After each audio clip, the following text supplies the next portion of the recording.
খেতে মিষ্টি কুমড়া লাগিয়েছেন, কিছুদিন পরপরই আপনাদের মিষ্টি কুমড়ার জালিগুলো মাছি পোকার আক্রমণে নষ্ট হয়ে যাচ্ছে। তাই প্রিয় ভাইয়েরা, আজকে ফেরোমেন ফাঁদ আপনারা কিভাবে স্থাপন করবেন জমিতে একেবারে হাতে কলমে দেখাবো। তাই ভিডিওটি আপনাদের জন্য অনেক গুরুত্বপূর্ণ, তাই ভিডিওটি না টেনে সম্পূর্ণ ভিডিওটি দেখবেন। তো এই মিষ্টি কুমড়ার গাছগুলোর মোটামুটি বয়স কিন্তু আপনার 30 থেকে 35 দিন হয়েছে। এই যে এখানে লক্ষ্য করলে দেখবেন, এই যে দেখেন অলরেডি ফুল কিন্তু চলে আসবে। তো এখনই সময় হচ্ছে এই ফেরোমেন ফাঁদ স্থাপনের জন্য। তাই আপনাদেরকে আমরা দেখাবো কীভাবে আপনারা ফেরোমেন ফাঁদ ব্যবহার করবেন। এই যে দেখেন এই পাত্রগুলো, তো এখানে কিন্তু আপনার এগুলো কিনতেই পাওয়া যায়। এবং যদি মনে করেন যে না আমরা কোনো প্রকার পয়সা খরচ করব না এখানে, তো সেখানে এই যে সোয়াবিনের যে পরিত্যক্ত যে টবগুলো যে রয়েছে সেখানেও আপনারা ব্যবহার করতে পারেন এবং প্লাস্টিকের বয়ামও ব্যবহার করতে পারবেন। এভাবে দুই সাইডটি সুন্দরভাবে কেটে নেবেন আপনারা। তা আমরা এই পটেই আমরা একটু দেখানোর চেষ্টা করতেছি। এই যে দেখেন, এই যে দুই সাইডে সুন্দরভাবে এখানে আসে এবং এখানে এই যে আমরা এই যে এখানে দেখেন, এই যে এখানে এটা হচ্ছে সেক্স ফেরোমেন ফাঁদ, এটাকে তাবিজ বলা হয়। এটা স্ত্রী পোকার সেক্স দেওয়া আছে। হ্যাঁ, এটা ইস্পানি কোম্পানিটা সবচেয়ে ভালো, আমরা যেটি ব্যবহার করে আসলে অনেক উপকৃত হয়েছি। তো এভাবে আপনারা এই যে সুতাতে এভাবে বেঁধে নেবেন। বেঁধে নেওয়ার সময় যে বিষয়টি খেয়াল রাখবেন প্রিয় ভাইয়েরা, এই যে দেখেন এই পটটিতে এখানে আমরা প্রতি 3 শতক জমির জন্য কিন্তু একটি করে ফাঁদ আমরা এখানে ব্যবহার করছি। আপনাদেরকে ঘুরে ঘুরে দেখাবো। এই যে এখানে একটু দেখবেন যে এই যে আমরা যখন তাবিজটি এখানে ঝুলে দেব, ঝুলে দেওয়ার সময় পানির যাতে উপরে থাকে, এভাবে দুটি লাঠি দিয়ে আপনারা সুন্দরভাবে বেঁধে নেবেন। নেওয়ার পরে যে জিনিসটি করবেন, এই যে এখানে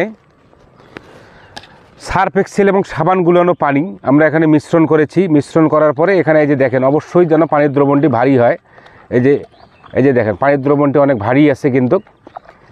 দেওয়ার পরে আমরা এই যে এখানে দেব, এই যে এখানে দিচ্ছি আমরা, এইভাবে আমরা দেব। আমাদের দেওয়া হয়ে গেল এবং এই যে এখানে দেখেন তাবিজটি কিন্তু আপনার উপরে ঝোলানো অবস্থায় আছে, পানির যেন সংস্পর্শে না আসে। এভাবে প্রতি 1 সপ্তাহ পর পর এর নিচে কিন্তু পুরুষ পোকাগুলো এই যে স্ত্রী পোকার গন্ধে আকৃষ্ট হয়ে আসবে এবং মাথা ঘুরে কিন্তু সেখানে পড়ে যাবে। প্রতি 1 সপ্তাহ পর পর কিন্তু এই পানিগুলো আপনারা চেঞ্জ করবেন। এবং এইভাবে যদি আপনারা এই পদ্ধতিতে যদি আপনারা মিষ্টি কুমড়া বাড়িতে যদি আপনারা ফেরোমেন ফাঁদ ব্যবহার করেন, তাহলে আমরা আপনাদেরকে অনেক বড় গলায় বলতে পারি একটিও আপনাদের কুমড়ার নষ্ট হবে না। তাই প্রিয় ভাইয়েরা, আমি এখন আপনাদেরকে দেখাবো যে আমাদের এই যে মালটা বাগানে আমরা সাথী ফসল হিসেবে আমরা মিষ্টি কুমড়া লাগিয়েছি। এই যে দেখেন যে আমরা ওখানে একটি ফাঁদ দিয়েছি এবং ওখানে একটি দিয়েছি। মোটামুটি আমাদের এই জমিটা আপনার 30 শতাংশের মতো হবে। তা প্রতি 3 শতক অনুযায়ী কিন্তু আমরা একটি একটি করে ফাঁদ দিয়েছি। তাই আপনারা এই পদ্ধতিটি অবশ্যই অবলম্বন করবেন, তাহলে কিন্তু আপনাদের একটি কুমড়াও আর নষ্ট হবে না। এবং আমরা সবসময় একটি কথা বলি যে আমাদের প্রযুক্তিগুলো আমরা একবারে হাতে কলমে সবসময় দেখানোর চেষ্টা করি। এবং যে বিষয়টি অবশ্যই খেয়াল রাখবেন, এই যে এখানে দেখেন, এই যে দেখেন এখানে কিন্তু ফুল অলরেডি, এই যে দেখেন কিছুদিনের মধ্যেই ফুলগুলো ফুটে যাবে। তাই ফুল ফোটার পূর্বেই আপনারা এই ফেরোমেন ফাঁদটি অবশ্যই আপনারা ব্যবহার করবেন, তাহলেই কিন্তু আপনারা আপনাদের কাঙ্ক্ষিত যে আশানুরূপ ফলনটি সেটি পাবেন। এই যে লাইন দিয়ে দেখেন আমরা এখানে কিন্তু মোটামুটি সব কিছু ফেরোমেন ফাঁদ আমরা ব্যবহার করেছি। আমরা এখন পরবর্তীতে কীভাবে আপনারা হাত পরাগায়ন করবেন এবং একটিও যাতে কুমড়া যাতে মিস না হয় সেগুলো আমরা আপনাদেরকে একবারে হাতে কলমে দেখানোর চেষ্টা করব প্রিয় ভাই এবং বোনেরা। তাই যুক্ত থাকবেন আমার আইডিতে কৃষি সুন্দর প্রযুক্তি সম্পন্ন ভিডিওগুলো দেখার জন্য। এবং আমার পাশে দেখতেছেন, এই যে দেখেন আমার প্রিয় সেই কৃষক ভাই, সে খুবই একজন দক্ষ কৃষক। সে সবসময় আমাদের এই সমস্ত কার্যক্রমগুলো খুবই দক্ষতার সহিত করে থাকে, আমাদের কাছে পরামর্শ নেয়।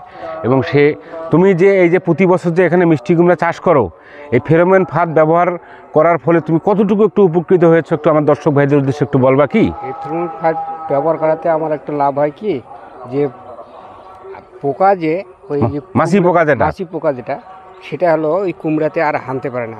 কুমড়া যখন ওইটা যদি হানতে না পারে তখন ওই কুমড়াটা আমার মনে করেন সুন্দরভাবে মানে আসে। এবং এই যে আজকে যে ফাঁদটা আমরা স্থাপন যে করলাম, আমরা যখন ওইটা যখন ব্যবহার না করি তখন কিন্তু ওই মাছিটা এসে আঘাত এনে ডিম পেড়ে যাবে এবং পরবর্তীতে কুমড়ে কুমড়া ভালো দেখায় পুরো কুমড়াটা নষ্ট হয়ে যায়। ভেতরটা পচে যায়। হ্যাঁ, তা প্রিয় ভাইয়েরা, আপনারা তার মুখেই শুনলেন যে আসলে ফেরোমন ফাঁদ ব্যবহার করার যে কত উপকারিতা। আমরা সবসময় আমরা বলি যে এই সমস্ত প্রযুক্তির যে সমস্ত ভিডিওগুলো আপনারা যেন উপকৃত হন, আপনি নিজে দেখবেন এবং অপরকে দেখার আসলে সুযোগ সৃষ্টি করে দেবেন। আপনার একটি শেয়ারের মাধ্যমে সবাই যদি আসলে দেখে উপকৃত হয় এবং কৃষির ফসল উৎপাদন বৃদ্ধিতে যদি আপনাদের ভূমিকা রাখতে পারে, তাহলে কিন্তু আমাদের নিজেরকেও সৌভাগ্যবান বলে মনে হবে। ধন্যবাদ, সকলে ভালো থাকবেন, সুস্থ থাকবেন। আমি মোহাম্মদ জাহাঙ্গীর আলম, উপসহকারী উদ্যান কর্মকর্তা, হর্টিকালচার সেন্টার, বুড়িহাট, রংপুর। আসসালামু আলাইকুম।